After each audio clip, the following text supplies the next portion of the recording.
Arată-te casa creștină, masă-i plină, omul bun, se cântă și se închină, așteptând pe Moș Crăciun.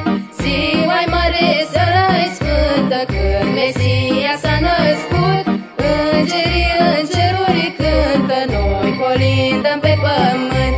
Ziua-i mare, seara-i sfântă, când Mesia s-a născut, îngerii în ceruri cântă, noi colindăm pe pământ.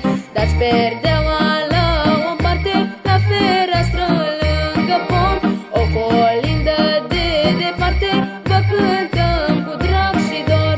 Dați perdeaua la o parte, la fereastră lângă pom, o colindă de departe, vă cântăm cu drag și dor. Ziua-i mare, seara-i sfântă, când Mesia s-a născut, îngerii în ceruri cântă, noi colindăm pe pământ. Ziua-i mare, seara-i sfântă, când Mesia s-a născut, îngerii în ceruri cântă, noi colindăm pe pământ.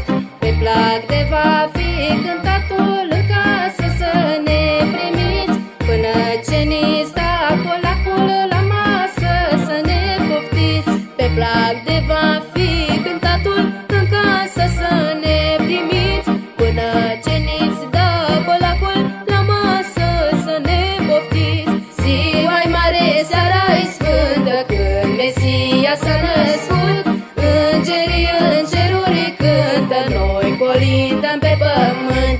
Ziua-i mare, seara-i sfântă, când Mesia s-a născut, îngerii în ceruri cântă, noi colindăm pe pământ. Colinda frumos răsună, seara-i sfântă de ajun, hai români cu voie bună, lângă bradul de Crăciun. Colinda frumos răsună, seara-i sfântă de ajun, hai români cu voie bună, lângă bradul de Crăciun. Ziua-i mare, seara-i sfântă, când Mesia s-a născut, îngerii în ceruri cântă, noi colindăm pe pământ. Ziua-i mare, seara-i sfântă, când Mesia s-a născut, îngerii în ceruri cântă, noi colindăm pe pământ.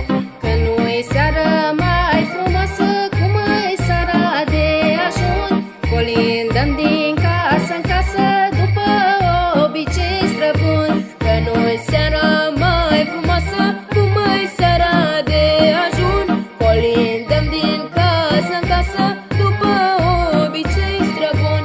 Ziua-i mare, seara-i sfântă, când Mesia s-a născut, îngerii în ceruri cântă, noi colindăm pe pământ. Cântăm steaua luminoasă, ce